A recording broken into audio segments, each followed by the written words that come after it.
सास बहू की कहानी सुनकर आंखें भर आएंगी आपकी। बहू कहाँ मर गई? अंदर से आवाज़। जिंदा हूँ माँ जी। तो फिर मेरी चाय क्यों अभी तक नहीं आई? कब से पूजा करके बैठी हूँ। ला रही हूँ माँ जी। बहू चाय के साथ भजिया भी ले आई। सास ने कहा तेल का खिलाकर क्या मारोगी?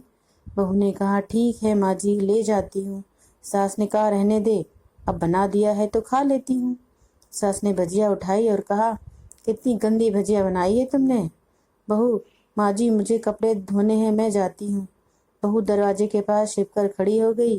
सास भजिया पर टूट पड़ी और पूरी भजिया खत्म कर दी। बहू मुस्कुराई और काम में लग गई। दोपहर के खाने का वक्त हुआ।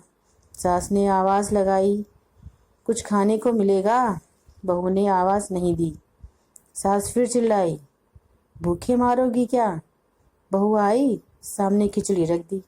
सास गुस्से से, ये क्या है? मुझे इसे नहीं खाना है, इसे ले जाओ। बहू ने कहा आपको डॉक्टर ने दिन में खिचड़ी खाने को कहा है, खाना तो पड़ेगा ही। सास मुंह फुलाते हुए, तू मेरी माँ बन जा। बहू मुस्कुराई, चली गई। आज इनके घर पूजा थी। बहू सुबह 4 बजे से उठ गई। पहले स्नान किया, फिर माला लाई, माला बनाई, रसोई साफ की, पकवान और भोज बनाया। सुबह के 10 बज गए। अब सास भी उठ चुकी थी। बहू अब पंडित जी के साथ भगवान के वस्त्र तैयार कर रही थी। आज ऑफिस की छुट्टी थी, उनके पति भी घर पर थे। पूजा शुरू हुई। सास चिल्लाई, बहू ये नहीं है, वो नहीं है। बहू दौड़ी दौड़ी आती और सब करती। अब दोपहर के 3 बज गए थे। आरती की तैयारी चल रही थी। पंडित जी ने सबको आरती के लिए बुलाया और सबके हाथों में थाली दी। जैसे ही बहू ने थाली पकड़ी, थाली हाथों से गिर पड़ी। शायद भोज बनाते हुए बहू के हाथों में तेल लगा था, जिसे वो पोंछना भूल गई थी। सारे लोग तरह तरह की बातें करने लगे। कैसी बहू है, कुछ नहीं आता, एक काम भी ठीक से नहीं कर सकती, न जाने कैसी बहू उठा लाए, एक आरती की थाली भी संभाल नहीं सकती। उसके पति भी गुस्सा हो गए, पर सास चुप रही, कुछ नहीं कहा, बस यही बोल छोड़ दिया, सीख रही है, सब सीख जाएगी धीरे धीरे। अब सबको खाना परोसा जाने लगा। बहू दौड़ दौड़ के खाना देती, फिर पानी लाती। करीब 70-80 लोग गए थे। इधर 2 नौकर और बहू अकेली। फिर भी वहाँ सारा काम बहुत ही अच्छे तरीके से करती। अब सास और उसकी कुछ आस पड़ोस के लोग खाने पर बैठे। बहू ने खाना परोसना शुरू किया। सबको खाना दे दिया गया। जैसे ही सास ने पहला निवाला खाया, तुमने नमक ठीक से नहीं डाला क्या? एक काम ठीक से नहीं करती हो, पता नहीं मेरे बाद कैसे ये घर संभालोगी। आस पड़ोस वालों को जानते हो ना साहब, वो बस बहाना ढूंढते हैं नुक्स निकालने का। फिर वो सब शुरू हो गए, ऐसा खाना, ऐसी बहू, ये वो वगैरह वगैरह। उनका खाना हो चुका था। अब बहू बर्तन साफ करने नौकर के साथ लग गई। रात में जगराता कार्यक्रम रखा गया था। बहू ने भी 1-2 गीत गाने के लिए स्टेज पर चढ़ी। सास जोर से चिल्लाई, मेरी नाक मत कटा देना, गाना नहीं आता है तो मत गा, वापस आ जा। बहू मुस्कुराई और गाने लगी।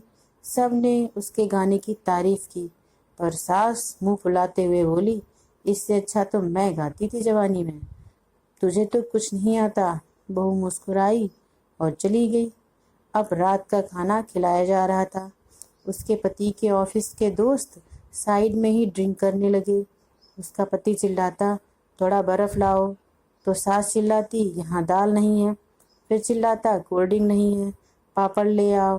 इधर उधर आखिर में उसके पति की शराब गिर पड़ी। उसके एक दोस्त और बोतल टूट गई।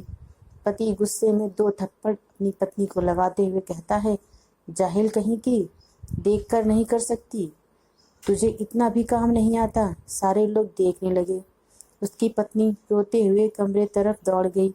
फिर उसके दोस्तों ने कहा, क्या यार, पूरा मूड खराब कर दिया, यहाँ नहीं बुलाया होता, हम कहीं और पार्टी कर लेते। कैसी अनपढ़ गंवार बीवी ला रखी है तूने, उसे तो मेहमानों की इज्जत और काम करना तक नहीं आता, तुमने तो हमारी बेइज्जती करा दी। अब आस पड़ोस की औरतों को और बहाना मिल गया था। वो कहने लगे, دیکھو کیا کر دیا تمہاری بہو نے، کوئی کام کی نہیں ہے۔ میں تو کہتی ہوں اپنے بیٹے کی دوسری شادی کرا دو، چھٹکارا پاؤ اس گنوار سے۔ ساس اٹھی اور اپنے بیٹے کے پاس جا کر اسے ایک تھپڑ مارا اور کہا، ارے نالائق، تم نے میری بہو کو مارا، تیری ہمت کیسے ہوئی؟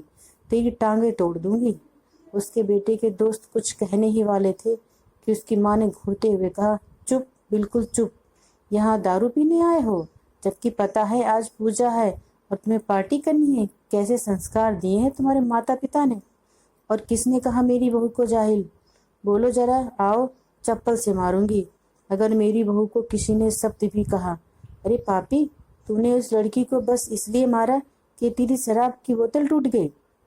پاپی، وہ بچی صبح 4 بجے سے اٹھی ہے، گھر کا سارا کام کر رہی ہے، نہ صبح سے ناشتہ کیا ہے، نہ دن کا کھانا کھایا ہے، پھر بھی ہنستے ہوئے، سب کی باتیں سنتے ہوئے، تانے سنتے ہوئے گھر کے کام میں لگی رہی۔ تیرے یار دوستوں کو وہ اچھی نہیں لگتی؟ جوتے سے ماروں گی تیرے دوستوں کو جو کبھی انہوں نے ایسا کہا۔ اس کے دوست چپکے سے کھسک گئے۔ اب ساس بہو کے کمرے میں گئی اور بہو کا ہاتھ پکڑ کر باہر لائی۔ سب نے کہنے لگی، کس نے کہا تھا اپنی بہو کو گھر سے نکال کے دوسری بہو لے آنا؟ ذرا سامنے آؤ۔ کوئی سامنے نہیں آیا۔ پھر ساس نے کہا، تم جانتے بھی ہو کیا اس لڑکی کے بارے میں؟ یہ میری ماں ہے، بیٹی بھی ہے۔ ماں اس لیے میری غلطی کام کرنے پر ڈانٹتی ہے اور بیٹی اس لیے کبھی کبھار میرے دل کی بھاونائیں سمجھ جاتی ہے، میری دن رات سیوا کرتی ہے، میرا انتظار، ہزار تانے سنتی ہے، پر ایک شبد غلط نہیں کہتی، نہ سامنے سے نہ پیٹھ پیچھے۔ اور تم کہتے ہو دوسری بہو لے آؤ؟ یاد ہے نا چٹکی کی دادی، اپنی بہو کی کرتوت؟ ساس نے غصے میں پڑوس کی مہیلا کو کہا، ابھی پچھلے ہفتے ہی تمہیں میاں بیوی بھوکے چھوڑ کر گھومنے چلے گئے تھے۔ میری اسی بہو نے 7 دنوں تک تمہارے گھر تک کھانا، یہاں تک کہ تمہارے پیر دبانے آتی تھی، اور تم اسے جاہل بولتی ہو؟ جاہل تو تم ہو جو کوئلے اور ہیرے میں فرق نہیں جانتی۔ آئندہ میری بہو کے بارے میں کسی نے ایک لفظ بھی بولا تو مجھ سے برا کوئی نہیں ہوگا، کیونکہ یہ میری بہو نہیں، میری بیٹی ہے۔ بہو سسکیاں لیتے ہوئے پھر کمرے میں چلی گئی۔ ساس نے ایک پلیٹ اٹھائی اور بھوجن پروس کر بہو کے کمرے میں خود لے گئی۔ ساس کو بھوجن لاتے دیکھ بہو نے کہا، ارے ماں جی، آپ کیا کر رہی ہو؟ میں خود لے آتی ہوں۔ ساس نے پیار سے تانا مارتے ہوئے کہا، ڈر مت، اس میں زہر نہیں ہے، مار نہیں ڈالوں گی تجھے۔ تجھے نئی ساس چاہیے ہوگی، پر مجھے تو ابھی تو ہی میرے گھر کی بہو چاہیے۔ بہو نے اپنی ساس کو روتے ہوئے گلے سے لگا لیا۔ ساس بھی رو دی پہلی بار اور کہا، چل کھانا کھا لے۔ پھر مذاق کرتے ہوئے کہا، پھر میرے پیر دبانے چلے آنا، اور ہاں یہ خیال مت لانا کہ ساس پیر بولتی ہے کسی دن میں اس کا گلا دبا دوں، کیونکہ میں کبھی بھی یہ نہیں سوچتی۔ دونوں خوب ہنسنے لگے۔ کچھ رشتے بہت میٹھے ہوتے ہیں، بس کچھ باتیں کڑوی ہوتی ہیں۔ تو میری کہانی آپ کو اچھی لگے تو پلیز لائک کیجیے، شیئر کیجیے اور سبسکرائب کیجیے۔ Thank you.